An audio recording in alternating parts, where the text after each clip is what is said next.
Beneath the monumental arches of the Flavian Amphitheater, a structure that has defined the eternal city for millennia, a secret has stirred from its long slumber. For nearly 2,000 years, a forgotten artery lay sealed within its stone heart, a passage unknown to history, lost to the ravages of time and the silence of the earth. Now, archaeologists have breached that silence, revealing a corridor that leads directly to the emperor's private viewing box, rewriting our understanding of imperial power. The revelation emerged not from a grand excavation, but from the quiet, meticulous work of preservation. As restorers scanned sections of the southern gallery, long believed to be fully charted, their instruments detected an anomaly, a void where solid stone should have been. With careful precision, they broke through a wall of rubble and dust, and for the first time since antiquity, light cut through the suffocating darkness. They were standing in a place of myth, the emperor's private path to the games. Until this moment, the precise nature of the emperor's entrance was a matter of scholarly debate. Some theorized he used the grand public staircases, a man among his people. Others imagined elaborate hidden lifts. This corridor provides the tangible, chilling proof. Rome's rulers moved through the shadows, shielded from the gaze of the tens of thousands who packed the stands. This was more than a simple shortcut. It was a carefully engineered instrument of statecraft. Imagine the ruler of the known world, stepping away from the clamor of the forum into the cool, cloistered silence of this passage. The roar of 50,000 souls, a muffled, distant thunder through the thick stone walls. Here, he was not a public figure, but a potentate in waiting. His arrival was not a mundane act of entry, but a calculated appearance, a theatrical emergence into the imperial box, the pulvinar, as if summoned from the very foundations of Rome itself. For an emperor, every public step was a display of authority or a risk of weakness. This hidden path solved both, ensuring he appeared only when the spectacle demanded his divine presence. The Colosseum, completed in the year 80 of the Common Era under Emperor Titus, was an engineering marvel, a microcosm of the empire itself. It could hold between 50,000 and 80,000 spectators, each seated according to a rigid hierarchy that mirrored Roman society. At the top, senators and vestal virgins. Below them, merchants and citizens. At the very bottom, the poor, the foreign, the enslaved. But the emperor's box was the pinnacle, the throne from which life and death could be decided with the turn of a thumb. He was both the ultimate spectator and the ultimate spectacle. This passage reveals the hidden machinery behind that reflection. It reminds us that for every grand stage, there is a backstage. For every public display of authority, there is a private corridor where power is managed, protected, and ultimately projected. The stones of Rome continue to speak, telling not only of the spectacles we know, but of the profound secrets that made them possible. Faint crimson and shimmering gold hues. Faint crimson and shimmering gold hues suggest this was never a mere functional passageway. It was a gilded artery, a private channel of imperial power, meticulously decorated to impress even in the deepest secrecy. For nearly 2,000 years, it lay silent, a forgotten testament to the idea that even the emperor's most hidden movements were to be marked by an almost divine grandeur. This revelation reshapes our understanding of the Colosseum's very soul. It deepens a profound mystery. If a passage of such significance, leading directly to the emperor's seat of power, could remain undiscovered until now, what else still lies, sleeping beneath the ancient strata of Rome? The hypogeum, that vast subterranean labyrinth directly beneath the arena floor, has been yielding its secrets for decades. Its complex systems of cages for wild beasts, its intricate pulleys and counterweights, its hidden trapdoors that could spring a lion or a gladiator into the light, continue to astonish. But could there be more? Entire networks of secret routes, perhaps used by the gladiators themselves, or the performers awaiting their turn in the unforgiving sun, still waiting to be rediscovered. The existence of this imperial corridor recasts the spectacle of the games themselves. We must now picture the scene. as the roar of 80,000 spectators thundered against the sky, as the sand of the arena floor darkened with blood, the emperor would emerge. He would not ascend from among his... Stay with me, because what comes next has been hidden for a very long time, and only a few people know the truth behind it. people or enter through a public gate. He would materialize, as if birthed from the very bones of the Colosseum itself. This entrance was a masterpiece of political theater, as vital to the day's events as the battles waged below. It was a calculated performance designed to reinforce the quasi-divine image of the emperor, a figure separate, untouchable, appearing almost supernaturally at the most dramatic moment. Yet, in this gilded passage, we confront a terrible paradox. While the masters of the empire enjoyed such insulated luxury, the games they watched were fueled by unimaginable suffering. Just a few feet beneath their opulent corridor, in the damp and echoing darkness, prisoners and condemned men prepared to fight for their survival. Gladiators, whose lives were measured in minutes, sharpened their blades. And from across the known world, from the forests of Germania and the plains of Africa and Asia, exotic animals roared in their cages, their terror a prelude to the slaughter above. The emperor's hidden path is a stark, physical reminder of the unbridgeable divide between Rome's rulers and those who were sacrificed for their entertainment. One thin layer of stone separated divine comfort from mortal terror. Archaeologists now working on the site believe this is only the beginning. Armed with advances in three-dimensional laser scanning and ground-penetrating radar, they can now peer through solid rock, mapping the voids and chambers lost to time. Each new discovery adds another layer to our understanding, not just of the Colosseum's revolutionary architecture, but of the very psychology of empire. For the Romans understood a fundamental truth: power is not merely enforced by the sword, it is performed in stone, orchestrated in spectacle, and asserted in the silent, calculated movements of its leaders. This newly uncovered passage tells that story, a story of absolute control, of meticulously managed appearances, and of an emperor's need to remain both overwhelmingly present and yet utterly beyond reach. It reminds us that even in its magnificent ruin, the Colosseum is not a dead monument. It is alive with secrets, still whispering the complex and often brutal language of empire. And if one corridor, so central to the imperial narrative, has remained concealed for 2 millennia, we can only wonder what else waits in the shadows of history's greatest and deadliest arena. The unearthing of a passage that once led directly to the Colosseum's royal box forces us to accept just how many secrets still lie buried beneath the streets of modern Rome. But as astonishing as this revelation is, archaeologists have now stumbled upon something on an entire Vatican residence. Swallowed by the earth centuries ago, its grand halls and hidden chambers perfectly preserved, waiting in the darkness for the world to find them once more.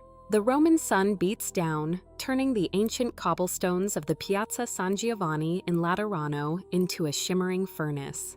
Above ground, life unfolds in its relentless, modern rhythm. The hum of traffic, the chatter of tourists, the daily pilgrimage of city dwellers. But beneath the surface, in the cool, quiet dark, a secret has been waiting. Here, in the earth below one of Rome's great basilicas, a team of archaeologists works with a surgeon's precision. They are the interpreters of dust and stone, their brushes and trowels buffs unconfined with a reverence reserved for the sacred. With each patient sweep, a forgotten world emerges. Welcome to my channel. If you're fascinated by hidden truths, lost civilizations, and unsolved mysteries, you're in the right place. Make sure to subscribe and leave a like so you don't miss what's coming next. Because what you're about to see will change everything. Emerges from its centuries-long slumber. The unmistakable outline of massive walls, hewn from stone and bound by a mortar that has not seen the light of day for a millennium. This is no ordinary ruin in a city of ruins. It is the ghost of a lost papal palace, a discovery so profound it has sent tremors through the foundations of history itself. The revelation was, as is so often the case in this layered city, an accident. In the run-up to the Vatican's Jubilee year of 2025, a sacred event drawing millions of pilgrims, construction crews began their work. Their task was mundane: to lay new infrastructure, to prepare the holy city for the faithful.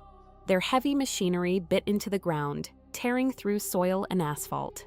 Then, a jarring sound, the unmistakable scrape of steel on something unyielding, something far older than a modern pipeline. Just a few feet down, they had struck history, a sprawling complex of ancient walls and foundations, a time capsule sealed beneath the feet of generations of oblivious Romans. Experts were summoned, their initial curiosity quickly turning to astonishment. The age of the walls, with sections dating from the 9th to the 13th centuries, pointed to an almost mythical location. They had found the fabled Patriarchium Lateranense, the original papal palace that served as the residence of the popes long before the Vatican became the center of the Catholic world. For nearly 1,000 years, this was the nerve center of Western Christendom. Its halls, now filled with earth, once echoed with solemn prayer, whispered intrigue, and the thunderous declarations of papal coronations. It was, in effect, the First Vatican.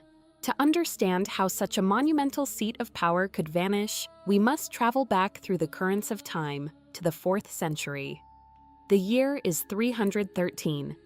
The Emperor Constantine the Great, in a seismic shift that would reshape the spiritual landscape of the world, issues the Edict of Milan. Christianity, once a persecuted faith, is now legalized across the Roman Empire. In the wake of this decree, Constantine bestows a gift upon the Bishop of Rome, an imperial property on this very ground. The land itself was steeped in symbolism. It had been the site of the barracks for the imperial horse guards of Emperor Maxentius, the pagan rival whom Constantine had vanquished to seize control of the empire. In a gesture of monumental significance, the stronghold of a defeated pagan emperor was handed to the burgeoning church. The eagle of the empire was giving way to the cross.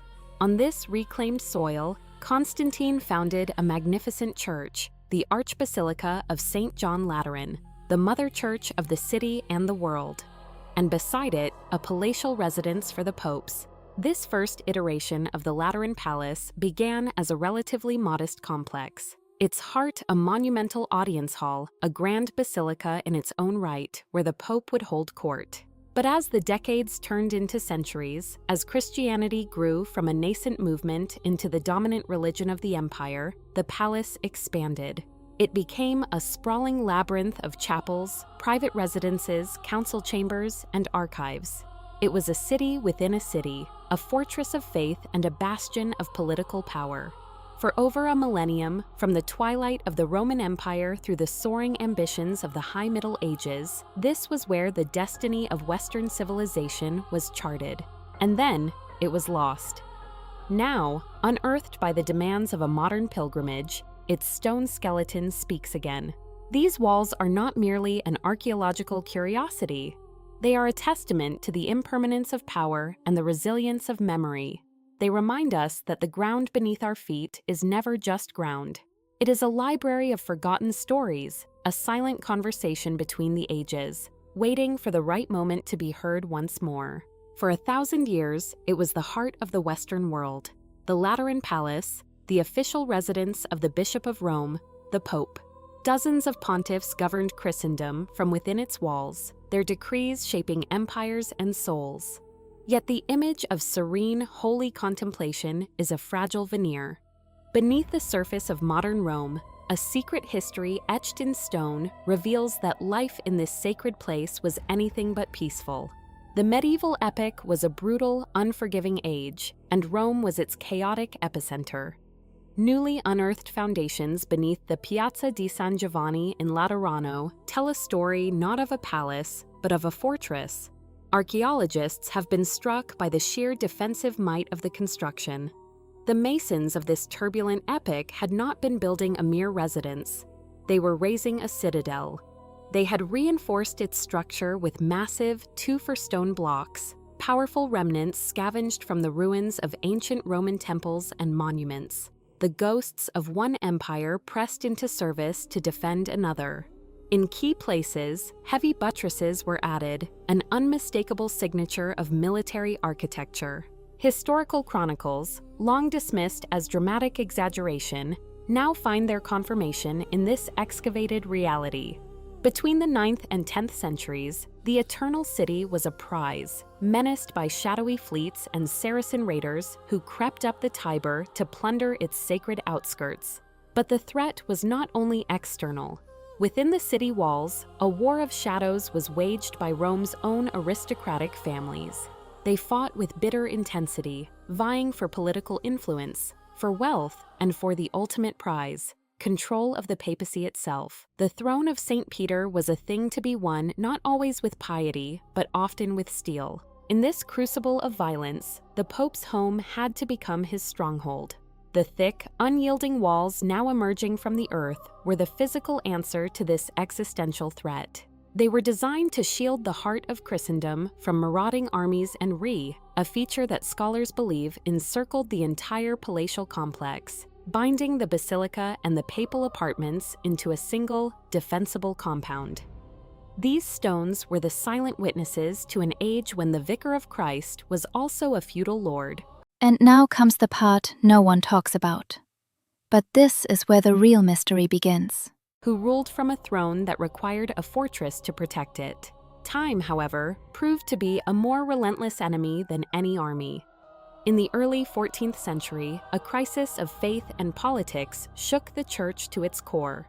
In the year 1305, under immense pressure from the French crown, Pope Clement V made a fateful decision.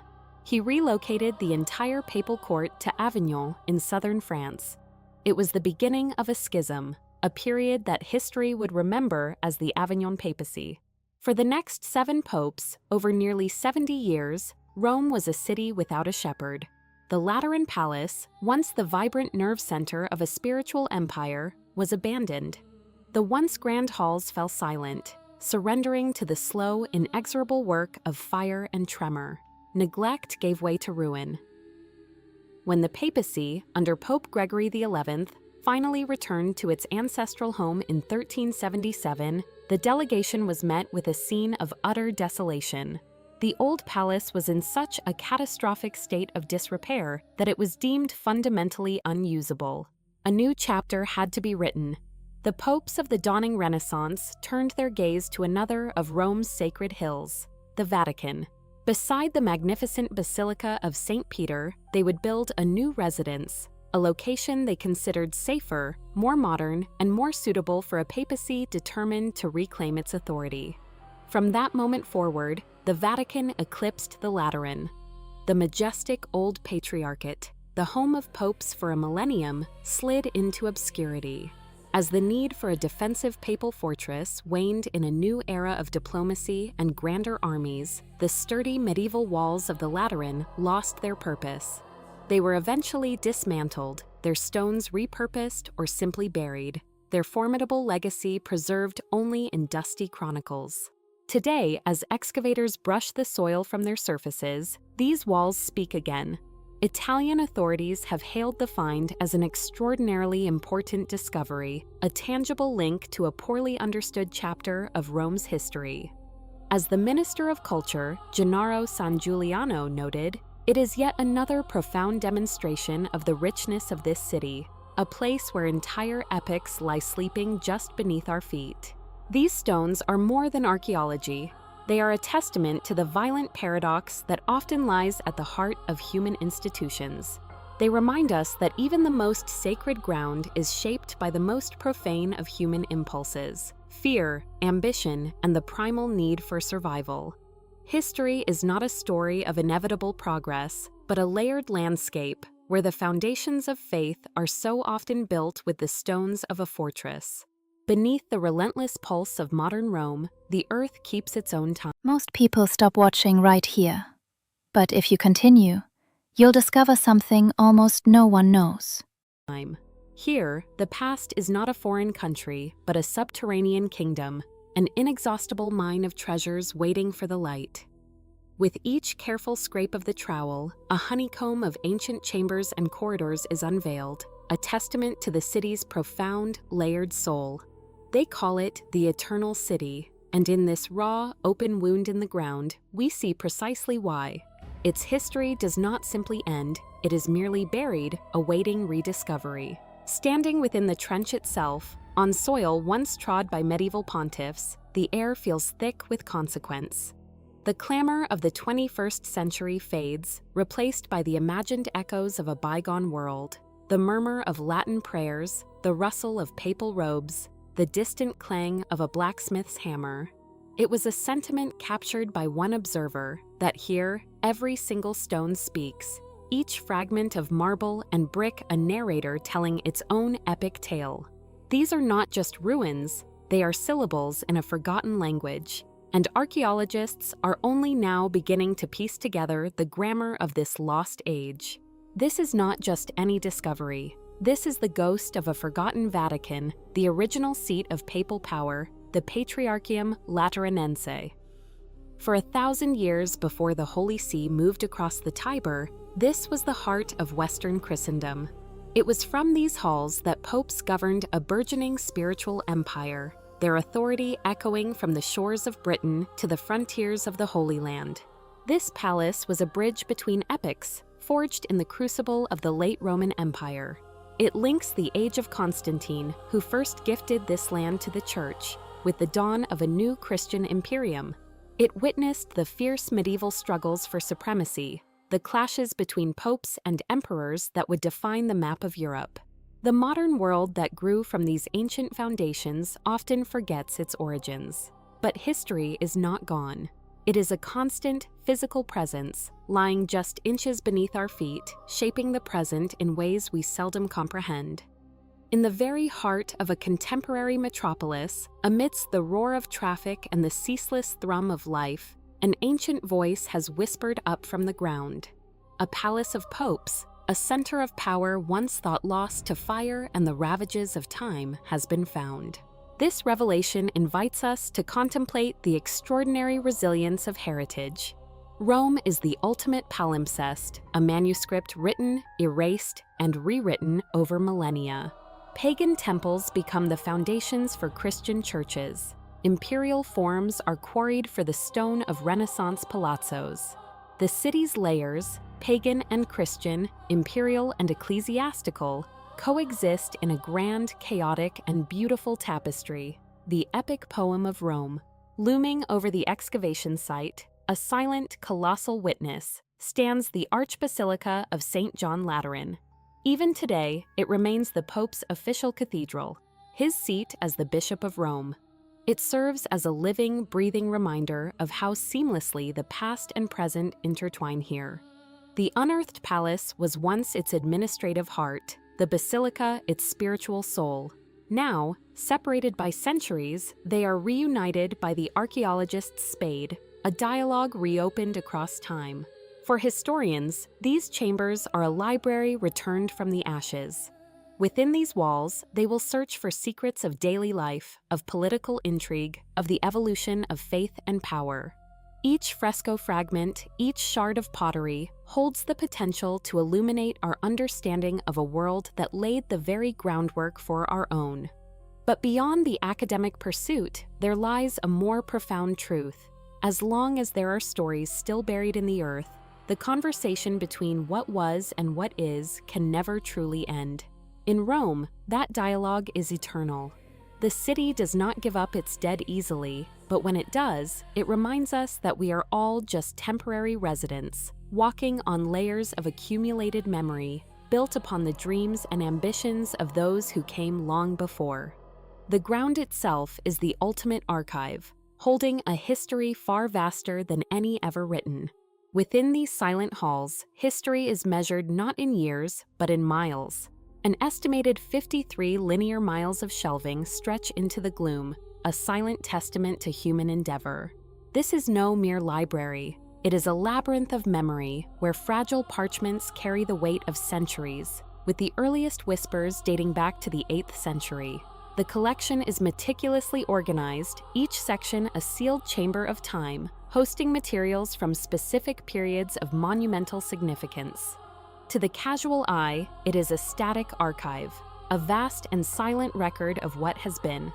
But look closer, and the dust itself seems to breathe. For here, amidst the endless catalog of the past, we find not just the story of who we were, but the very blueprint of who we are.